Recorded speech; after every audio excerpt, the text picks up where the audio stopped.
Let's continue our discussion about the empirical evidence on the neoclassical model. Okay, and we said that based upon the model, we would say the real rental price and the real wage are determined by their productivity. Okay, so that's why we in the previous video we already discussed this table. Okay. And the first observation we made was the two variables, the growth rate of labor productivity and the growth rate of real wage, are highly correlated. So that means the evidence is supportive, is consistent with the theory, okay, or the neoclassical model. All right. And if you recall, at the beginning of this chapter, we made a bunch of, it sounds crazy assumptions, okay, or over simplified assumptions. But here, when we look at the conclusion we draw on the basis of these on the basis of these assumptions, and when we look at the empirical evidence, we find that it's not that bad, right? The conclusion we draw is, supportive, is consistent with the data, okay? And of course, if you find, these assumptions or some of them are, not true or not realistic, and you want to go back and, relax some of these assumptions, that's fine, okay? And most of the time you would find it won't change the conclusions at all. All right. Okay. And we said the second observation we made in this table is, somehow we find that the real wage has been growing more slowly than the labor productivity. Okay. And so that probably tells us, why in recent decades that the labor share in total income slightly declined from the mid 70% to no 70%, okay, in recent years. And of course that means that capital owners are taking more from the total income, okay? And then we use that to look at the Gini coefficient in the United States, okay, which is a measure of the income distribution. All right, and this is the Fred chart I'm pulling out. And as we said in the previous video, in the past several decades, we see our income becomes more and more unequal, okay, or unevenly distributed. Okay. Actually, these days, United States is, compared to other advanced or developed economies, we are, one of the most unequal distribution of income. Okay, compared to, for example, the European countries and other rich economies. Okay. And there's one more piece of evidence I want to talk about, which is the real wage versus nominal wage. As you can see here, it's average hourly wage seasonally adjusted. Okay, so here we're looking at, again, from the mid 1960s all the way to the recent years. And when you look at this brown curve, which is current dollars, that means this is a nominal hourly wage, you would find that it's gradually going up, right? So you might under the impression that we're doing good, right, because people make more and more per hour over time. However, we said back in chapter 2, the dollar amount in 2 different years, especially when they are far apart between each other, then from each other, then they're apples and oranges. They're not directly comparable. So when we look at this curve here, we said it's constant $2014. That means it's already adjusted for inflation. You would find this very disappointing. Okay, so back in 1964, the hourly wage was $19.18. In 2014, it's $20.67. It's just slightly, $1 more than like 5 or 6 or 7 decades ago.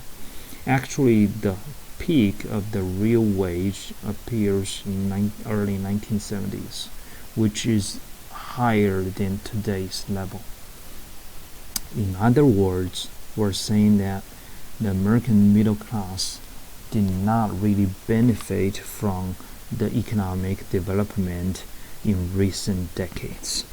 Okay, they're just getting stagnated. Their standard of living, or how much they actually make, after inflation adjustment, doesn't really change. And that's why here there's a economic headline a few years ago saying that the American middle class is no longer the world's richest.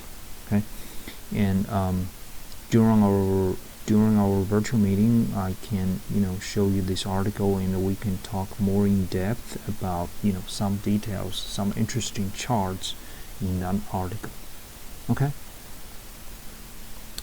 All right, let's go back to the discussion of the neoclassical model, and there's only one more thing we need to discuss before we wrap up this section, okay, the second section of this chapter. This thing is the economic intuition or economic meaning of alpha, okay, and we said that the alpha, is an exponent mathematically, okay, of capital, all right, and 1 minus alpha is an exponent of labor. But what's the economic interpretation of alpha?